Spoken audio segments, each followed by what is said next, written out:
We spend so much of our lives trying to learn things, but are we actually any good at it? Today, we are going to pull back the curtain on how our brains really learn and hold on to information, and let me tell you, the answer, it's probably not what you think. Does this sound familiar? You've been at it for hours, you're staring at the textbook, you feel like you're putting in the work, but then come test day, it's like it all just vanished. Poof! It is so frustrating, right? But what if I told you the problem isn't how long you study, but how you're doing it? So here's the plan for this explainer. We're going to start by uncovering the big study trap almost everyone falls into. Then we'll look at the psychological trick our brains play on us called the illusion of learning. After that, we'll get to the good stuff, 2 incredibly powerful science-backed techniques.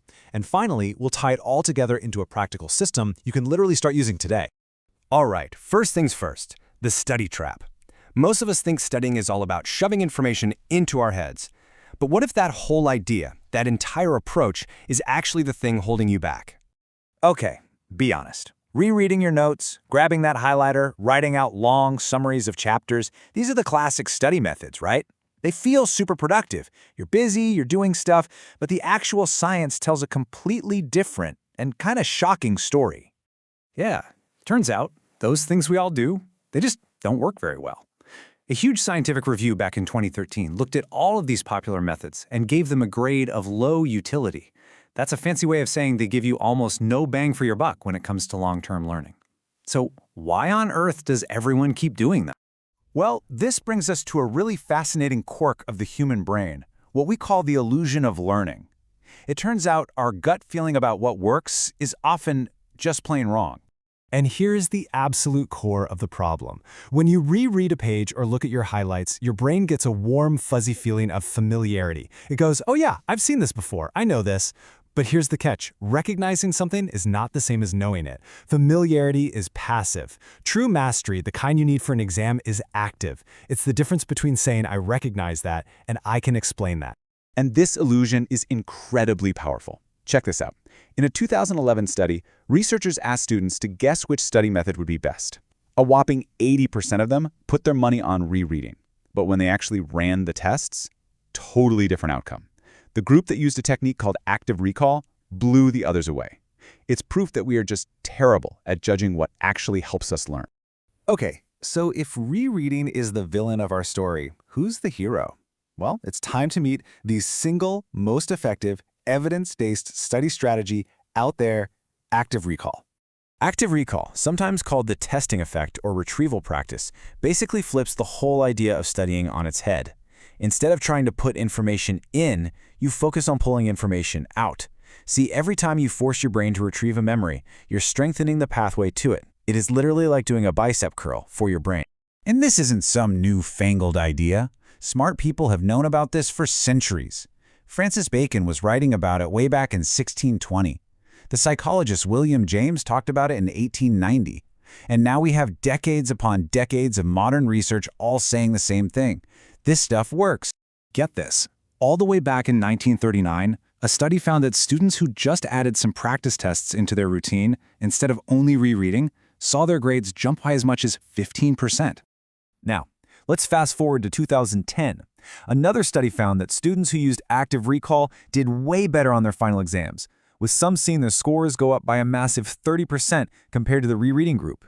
And this stat just says it all. Remember that 2011 study? It found that testing yourself on a chapter just once was more effective for remembering things long-term than rereading that exact same chapter 4 times. Think about that. It's not just a little better. It is wildly more efficient. Okay, so we've got our hero, active recall. But every hero needs a sidekick to make them even more powerful. And that brings us to our next big idea, how to beat the forgetting curve. This second key principle is called the spacing effect, or spaced repetition. It's actually really simple. Our brains hold on to information better when we spread our learning out over time. That all-night cram session before a final? Yeah, it might get you through the next day, but for long-term memory, it's a terrible strategy. And just like active recall, this isn't a new discovery. A German psychologist named Hermann Ebbinghaus first documented this all the way back in 1885, when he was studying how we remember and, more importantly, how we forget. And this is exactly why it works so well. Cramming gives you that quick, high peak of memory, but look what happens next, a super steep drop. You forget almost as fast as you learned. But spacing things out, well, it might feel slower at first, but that memory becomes way more durable over time. It actually sticks. Okay, theory is great. We know active recall and spaced repetition are the one-two punch for effective learning. But how do we actually do it? Let's build a real-world system you can use. So here's a fantastic way to put this all into practice, the retrospective timetable. Instead of planning what you're going to study, you track what you have studied. Here's how it works. After you test yourself on a topic, you write down the date and give yourself a color code. Say red for I have no clue, yellow for kinda, and green for I got this. Then, when you sit down to study tomorrow, you know exactly what to work on first, the red and yellow stuff. This system forces you to use active recall, and it automatically spaces out the topics you're already good at. It's brilliant. And you know what? You can start applying these ideas from the very beginning, like when you're taking notes. There's a huge difference between typing and handwriting. When you type, it's so easy to just mindlessly transcribe what you're hearing. But handwriting is slower. It forces your brain to listen, process, and summarize the most important points. And guess what that is? It's a form of active recall baked right into your note-taking. And we've got the data to prove it. A 2014 study from researchers at Princeton and UCLA put this to the test. Just look at the results.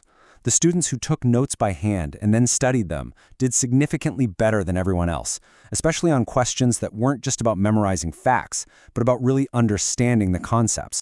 You know, in the end, it all comes back to this one powerful, simple idea that Francis Bacon nailed 400 years ago. It's the struggle to remember something that makes it stick. Reciting it, recalling it, testing yourself on it, that is the engine of real learning.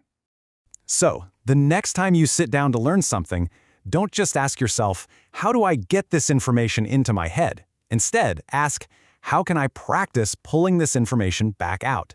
Because trust me, that simple shift changes everything. So now that you know the secret of how your brain really learns, how are you going to change the way you study?